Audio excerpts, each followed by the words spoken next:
Kim Anderson, our crop marketing specialist, joins us now.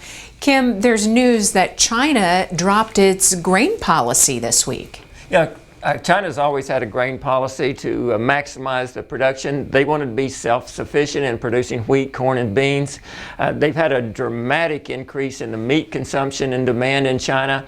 They are dropping that quantity grain production to a quality grain production. They're releasing land so that it can produce more valuable crops like the vegetable crops, but that means they'll be importing more wheat, corn, and beans, and I think that's positive for our exports. And speaking of positive, we saw a 70-cent price jump. Did the news from China cause any of that? Well, I didn't read any of that last week. When prices are this week, when prices were going up, people talked about the freeze damage and the lower crop conditions of wheat.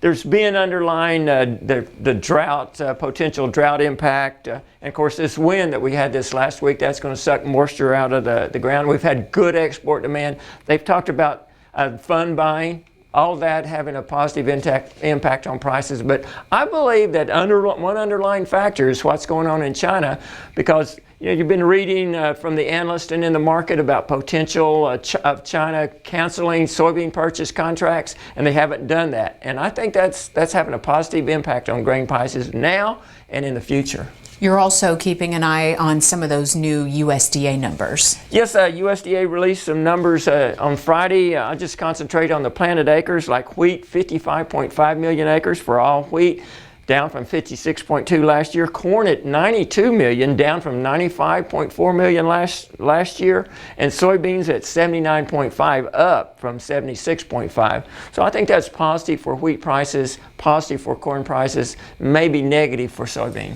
And finally, we always like to hear your thoughts on harvest prices. $6.25 on June the 20th. I've been there since last August. The market's finally back up. I think you can forward contract in most of the state elevators for somewhere around $6.30. Okay. Kim Anderson, crop marketing specialist here at OSU. Thank you.